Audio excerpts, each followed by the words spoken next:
They say betrayal feels like a stab in the back, but when my sister placed that ring in my palm, it felt like someone had just ripped out my lungs. It started with a phone call I wasn't supposed to answer. I was folding laundry on a rainy Thursday morning, the kind of mindless routine that keeps your brain from overthinking, until my phone buzzed, lighting up with a name I hadn't seen in months. Samantha.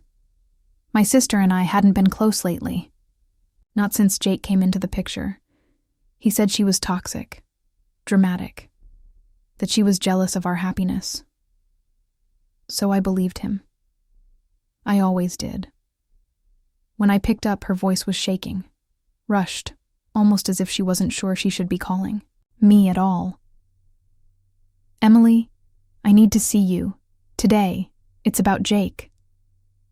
I laughed, because what else do you do when the one person your husband warned you about starts sounding like a Lifetime movie? Don't hang up, she said. Just meet. Me, please. Against every instinct, we met at the coffee shop downtown, the one Jake always said was too loud for real conversations. She looked thinner, stressed, but determined. And then, without a word, she pulled a small black box from her purse. My heart thudded. She opened it. A wedding ring. Jake's wedding ring, my husband's. I stared at it like it was radioactive. I hadn't seen it in weeks. He said he'd lost it at the gym. This isn't just a ring, she said. He's getting married again, today, in an hour. The air left my lungs like a balloon violently popped. I stared at her, waiting for the punchline, waiting for the laugh. It didn't come. Check your email, she whispered. I did. And there it was. An invitation. Jake's name, Claire's name, a vineyard just outside town.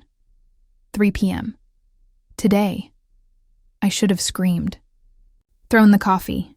Done something dramatic. But I just sat there, staring at the ring. My ring. Our ring. And suddenly everything he ever said, the gaslighting, the disappearing weekends, the passwords changed for security, it all clicked.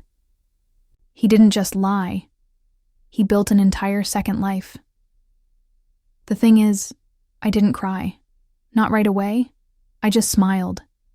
Because he had no idea I knew. The next 60 minutes would become the longest, most surreal hour of my life. 1 minute I was Emily, the devoted wife. The next, I was the woman whose husband was about to become someone else's. It wasn't heartbreak. It was awakening. And in that moment, as I clutched the ring that once symbolized our forever, I realized something even darker. He never planned to tell me. He would have disappeared into a new life while I folded his shirts, waiting for a man who had already left me. Samantha sat across from me, her eyes red, her mouth trembling. I didn't know how to tell you, she whispered. I found the ring in Claire's apartment. She didn't know I was coming. Turns out Samantha had been following her gut for months. Jake had slipped. Once. That was all it took. I kept staring at the ring. The same one he'd slid on my finger 6 years ago under a sunset in Cabo. The same ring I'd cried over when he said he lost it. The one he'd said meant the world to him. He lied. In that coffee shop, surrounded by strangers sipping lattes and scrolling through lives that didn't implode at 2:07 p.m., I made a decision. I wasn't going to scream. I wasn't going to chase him. I was going to watch. Watch it all fall apart. The betrayal wasn't loud. It was surgical, clean. Like someone slicing my reality with a scalpel. And as I clutched that box, I knew. This wasn't the end of the story. It was the beginning of my revenge. I just smiled. Because he had no idea. I met Jake when I was 26, at a friend's engagement party. He walked in wearing a charcoal suit and that kind of smile that makes you forget your own name. I was standing by the drink table, overthinking whether I should leave early, and then suddenly he was next to me asking if I liked whiskey. I didn't, but I said yes. That's how it started. With a lie. A tiny one. Harmless. Or so I thought. He was charming in that intoxicating way that makes you think you're the special one just for being chosen. He listened with the kind of focus that made everyone else disappear. On our first date, he brought me roses, red ones, cliché but disarming. "A girl like you should be grateful," he said, smiling. I laughed then. I thought he was joking. Jake didn't just enter my life. He rearranged it. He knew my schedule better than I did, brought me coffee without asking, memorized the names of my coworkers. At first, it felt like love, devotion. Looking back, it was surveillance, a pretty trap. When we moved in together, everything accelerated. He redecorated the apartment, picked the curtains, subscribed to streaming platforms I never watched. When I said I liked a song, it disappeared from my playlist a week later. He said it reminded him of someone else. I didn't question it. I learned not to. We got married a year later. He proposed on a beach with a photographer hidden behind rocks. I cried. He smiled. Looking at those photos now feels like watching someone else's movie. A rom-com with a tragic twist no one saw coming. Everyone loved Jake. My friends, my coworkers, even my parents. He was the golden boy. They called us goals. But no one saw the subtle corrections he made to my stories. The way he'd touch, my knee under the table when I spoke too much. Or too honestly. Samantha never bought it. She saw through him. But she was loud about it, and Jake hated loud. He said she was too much, that she was manipulating me. Eventually, I believed him. I distanced myself from my own sister, the one who used to braid my hair and sneak wine into sleepovers. The thing is, Jake never hit me. He never yelled. That's what made it harder to see. The control came in compliments. The manipulation wore cologne. He gaslighted me so gently, I didn't notice the bruise on my confidence until I couldn't make a decision without him. Every time I had a doubt, he was there with an explanation. Every time I pulled away, he pulled harder, always with just enough sweetness to make me feel guilty for doubting. "You know I'd never hurt you, right?" he'd say. And I nodded. Because what else do you do when someone you love makes you question your own instincts? Our life looked perfect on Instagram. Travel photos, date nights, silly videos of him dancing in the kitchen. But off camera, there were silences that felt like prison cells. Nights where he came home late, smelling, like stories he didn't tell. Still, I held on. Because you don't leave someone for being a little off. You wait, you forgive, you shrink. And I shrunk so well, I didn't notice I was disappearing, until the ring disappeared too. Looking back, I should have known. Love doesn't feel like constant explanation. Love doesn't make you afraid to speak. But I wasn't ready to see that. Not yet. A girl like me should be grateful, right? It started with little things, like how he hated when I wore red lipstick, even though it was my favorite. "You don't need it," he'd say, brushing my hair behind my ear like he was being sweet. So I stopped wearing it. Then it was my laugh. Too loud. Too much. So I softened it. Then it was my best friend Mia. "She talks about herself too much," he said. "Drains your energy." So I stopped answering her texts. Just like that. He'd text constantly when I was out, asking what time I'd be home, who I was with, sending heart emojis that felt more like GPS trackers. If I was late, he'd go quiet. Cold. And the silence would stretch until I apologized for nothing. I called it caring. He called it love. But now I know. It was control. He didn't like how I dressed for work. Said it gave the wrong impression. So I donated half my closet. He didn't like my perfume. Said it was too strong. I threw it out. Everything I loved got filtered through him. And every time I gave something up, he said I was growing, that I was becoming more of myself. It sounded poetic until I realized myself meant less. He had rules for everything: what time we ate, what shows we watched, even how we folded towels. If I broke one, he'd get quiet, distant. I became addicted to avoiding that silence. It was like walking on glass barefoot every day, but I convinced myself it was marble. He'd make jokes that didn't feel like jokes. "You'd never survive without me," he said once, laughing. "You're lucky I found you." I laughed too, but it stuck with me, like a splinter, one that festered. Anytime I cried, he'd say I was being dramatic. "Are you really making this a thing?" he'd ask, rubbing his forehead like I was exhausting. I started apologizing before even finishing sentences, just to keep the peace. Sometimes, I'd bring up something he said that hurt me, and he'd tilt his head, confused. "That's not what happened," he'd say. "You always twist things."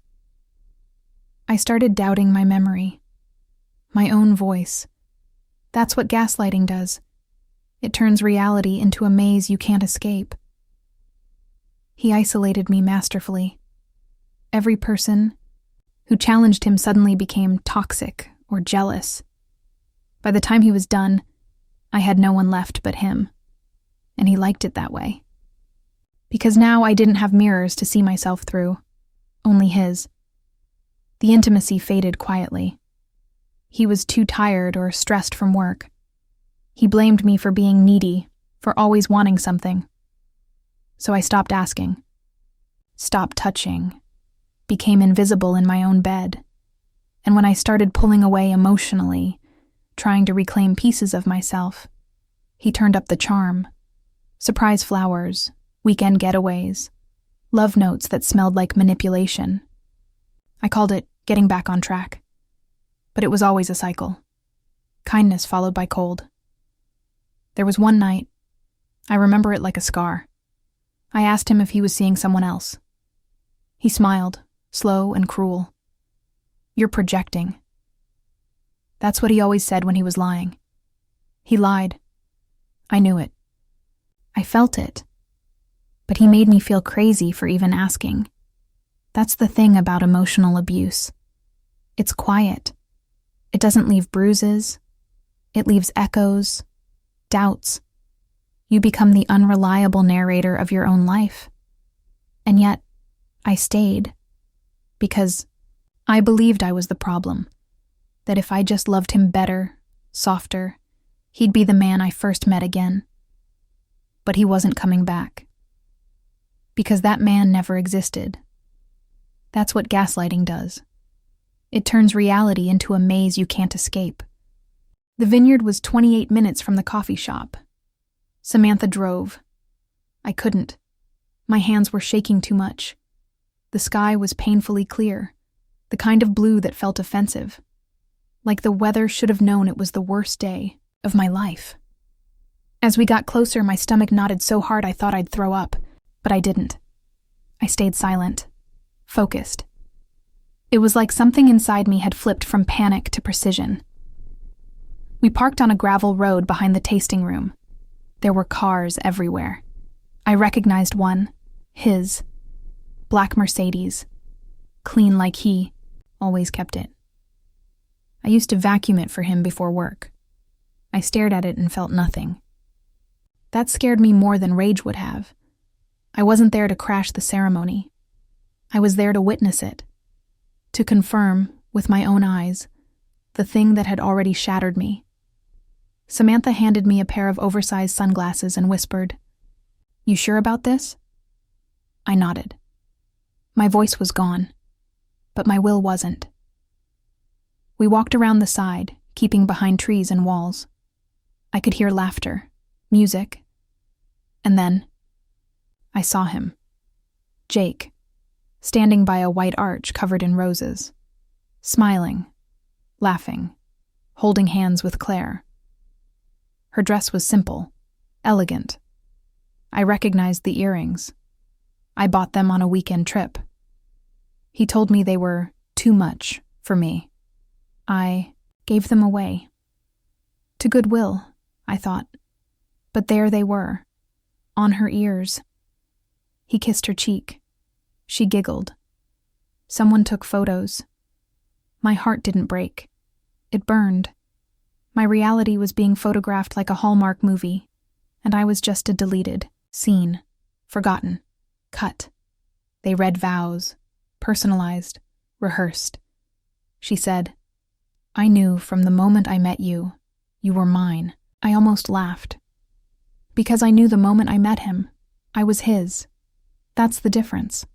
One is love, the other is ownership. The guests clapped. I recognized a few. Old co-workers of his cousin Sarah. No one from our side. No one from the first life. He had built an entirely new circle, a new version of himself. He reinvented himself into a lie, and they all applauded it. When the officiant pronounced them husband and wife, I felt something crack.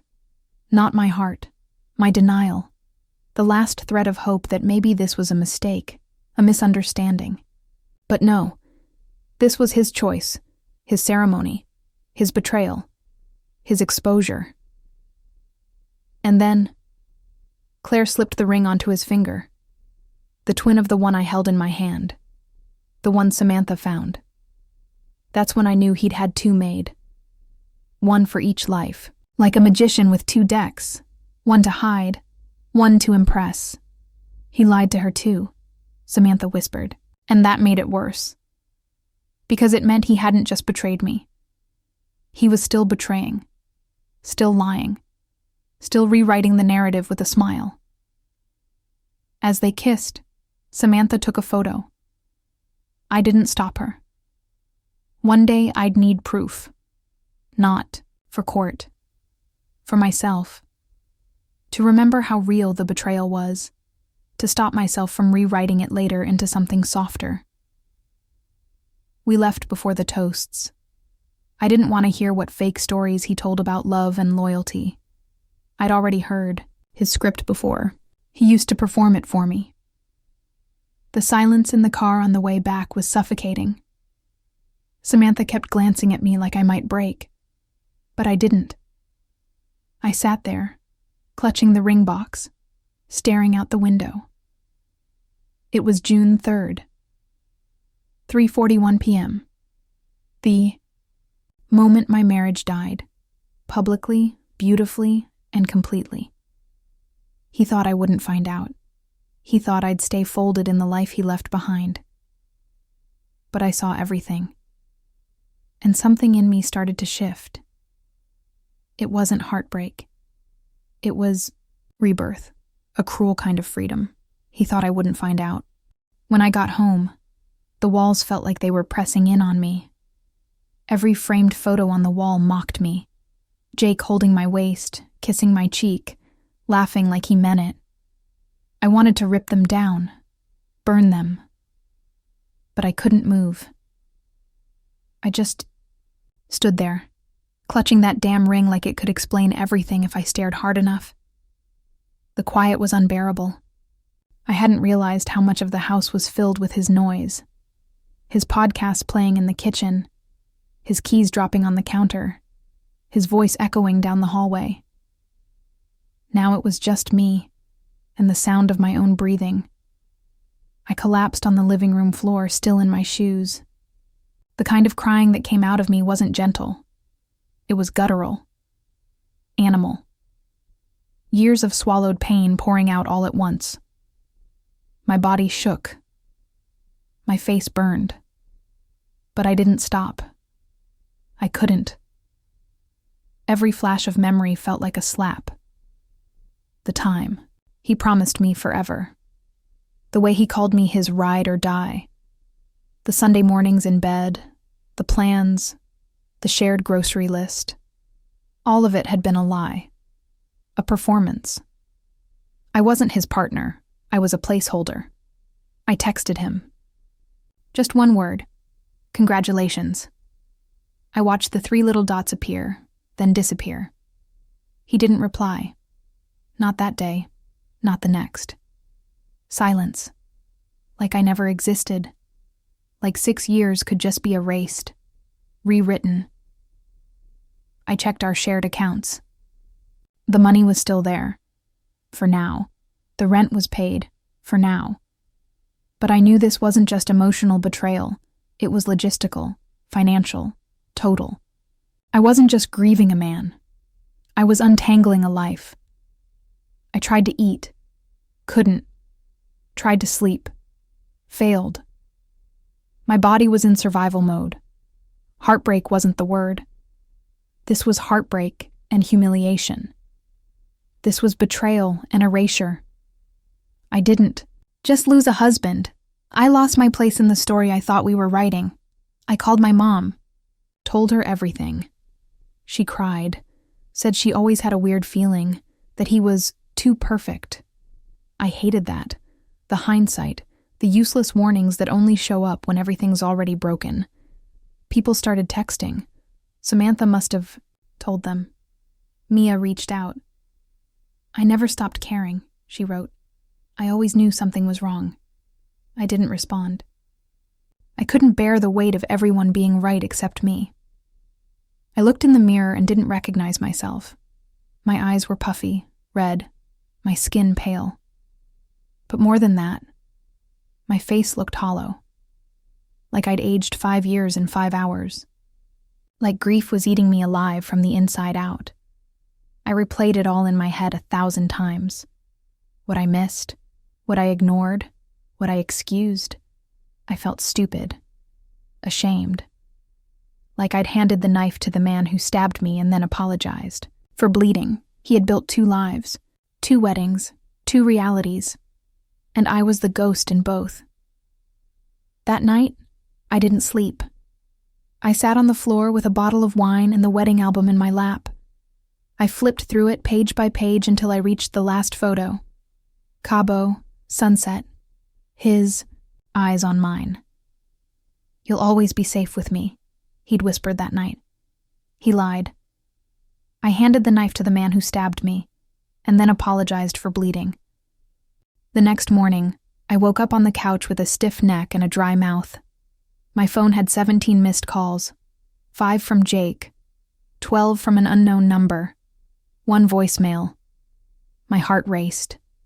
I played it. Emily. It's not what you think. His voice was low, rushed. Please, just talk to me before you do anything stupid. I didn't mean for it to happen this way. I stared at the phone like it might burst into flames. Didn't mean. He stood at an altar and said vows. There was no accident in that. That voicemail lit something in me. Rage, yes, but also clarity. He still thought I was weak, that I'd cry and wait and forgive. He had no idea who he had left behind. I opened my laptop and started digging. Emails, travel receipts, shared documents. Every breadcrumb he left behind now felt like a map to his other life. And damn, he'd been messy. I found flight confirmations to LA. On weekends he said he was at conferences. Dinner reservations for 2 under a different last name. Photos synced to a cloud folder he never deleted. Her face was in them. Claire, kissing him, sitting in his lap, wearing my necklace. Then came the social media. Claire's Instagram was private, but her maid of honors wasn't. And she posted everything. Stories, hashtags, geotags, their engagement party. Forever starts now. The date? 3 months before our anniversary. That was my second breaking point. Not the betrayal, but how casual it was. How easy. Like I never existed. Like I was a footnote in his highlight reel. I created a fake account. Followed, liked, watched. I became my own spy. The more I looked, the clearer the picture got. Jake hadn't just moved on. He had rewritten the entire script. In her world, he was a devoted fiancé, a romantic. A man who'd been hurt before. He told her I left him, that I was unstable, that I couldn't handle love.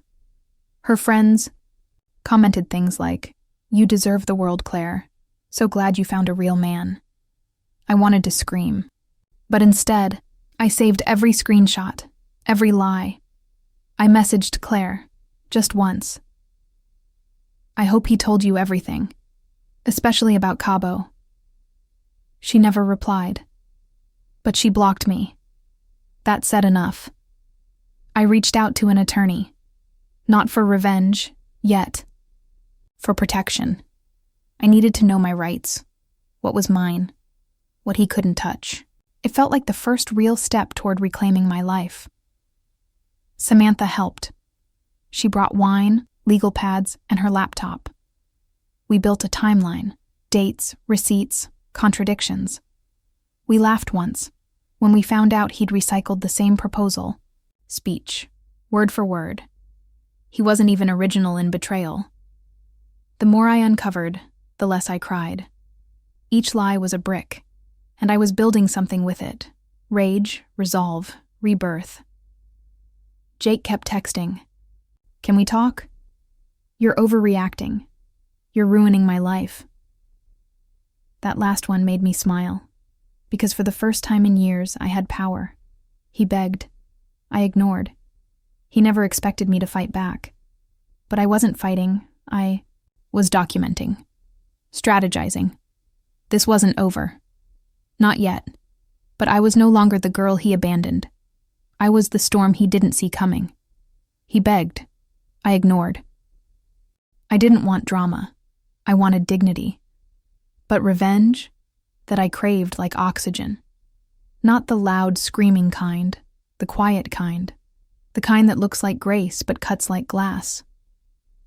My first move was subtle. I sent Claire a package, no return address. Inside was a printed copy of our wedding certificate, a photo from our honeymoon, and a flash drive. On it, a folder titled, "Before You Say I Do."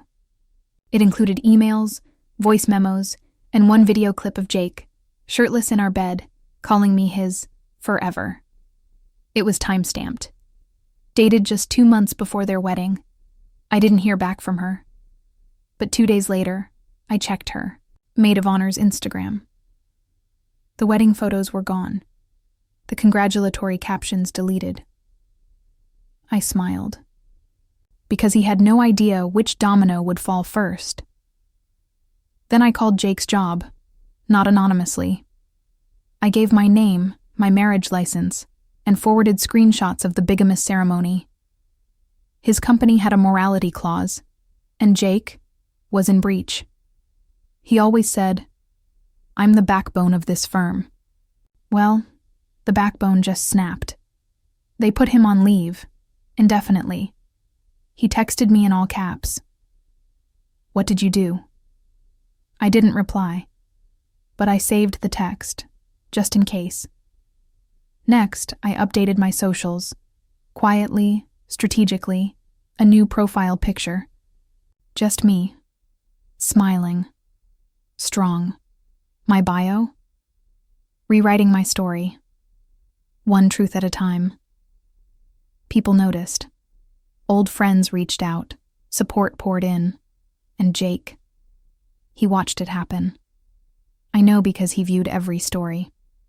Every post. Silently. Pathetically. Samantha and I went to the beach where he proposed. We took new pictures, laughed loudly. I posted one with the caption, "Funny how the place you lost yourself becomes the place you find yourself." He left, a like, then unliked it 10 minutes later. Classic. The biggest play came from my lawyer. Jake had forgotten that his second wedding was not just morally corrupt, but legally incriminating. Bigamy is a crime, and I wasn't afraid to press charges. But I didn't. Instead, I sent his lawyer a letter offering silence, for now, in exchange for full financial separation and a signed admission of misconduct. He signed. He tried to call me after that, said, "Can we at least talk like adults?" I laughed out loud. Adults don't gaslight. Adults don't live double lives. Adults don't beg after they've destroyed everything. I blocked his number, but not before texting one final line. You taught me one thing, how to win without ever raising my voice. I didn't need to scream. I didn't need to post a revenge video. My power came from silence, from strategy, from watching him unravel as I rebuilt. And the best part? He still doesn't know who told me, who handed me the ring. That secret, I'll keep, not for his sake, but because the unknown will haunt him more than the truth ever could. They never expected me to survive. But I didn't just survive. I evolved. Jake lost his job, his reputation, and the illusion he called love.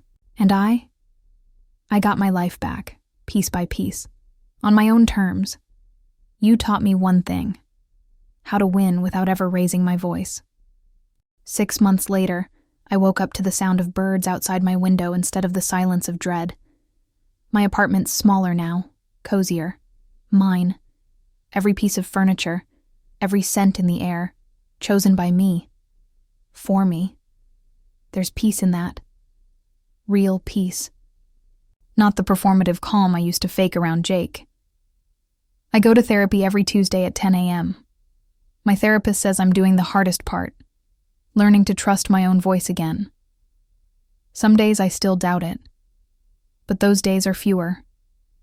And now, when they come, I have tools, not coping mechanisms built on fear, but anchors built on truth. I started writing again. Just little things, poems, journal entries, notes to myself. One of them says, "You are not the aftermath, you are the architect." I keep it on my fridge, because it's true. I'm not the ruins he left behind. I'm the rebuild. Mia and I had coffee last week. I apologized. She cried. We laughed about the time Jake said she was bad energy. She toasted to my freedom. "You got out," she said, raising her mug like it was champagne. "You walked away." I don't check Jake's socials anymore. Not because I don't care, but because I finally understand that knowing less about him means knowing more about me. My curiosity used to be survival. Now, it's just noise I don't need. Sometimes I still dream about the wedding. Not ours. The other one. But in the dreams, I walk right up the aisle, hand Claire the ring and whisper, "He's all yours." Then I turn around and vanish. Not running, just choosing myself. I forgave Samantha completely. She saved me. Not with anger, not with, "I told you so," but with one simple gesture, a ring in a box. Proof that I wasn't crazy. That love, real love, would never make you feel like you're losing your mind. I changed my last name back. Updated every account, every ID. It was symbolic, yes, but also practical, because carrying a name built on betrayal felt like wearing chains. And now, I move lighter. I started dating again. Nothing serious. Just coffee dates, walks in the park, conversations that don't end in accusations. One guy said, "You're hard to read." I smiled and said, "Good." Because now I don't give myself away that easily. Claire never reached out. I doubt she will. Maybe she's still with him. Maybe she's gone. Maybe she found a ring, box of her own. Either way, it's not my story anymore. People still say, "I can't believe you didn't burn his stuff," or post a rant. But that was never the point. This wasn't about destruction. It was about liberation. And the most powerful revenge is healing out loud. I look back sometimes, not in pain, but in gratitude, because what felt like the end was actually the beginning. That moment, in the coffee shop, holding the ring, it didn't break me. It woke me up. Jake left me. But he didn't break me.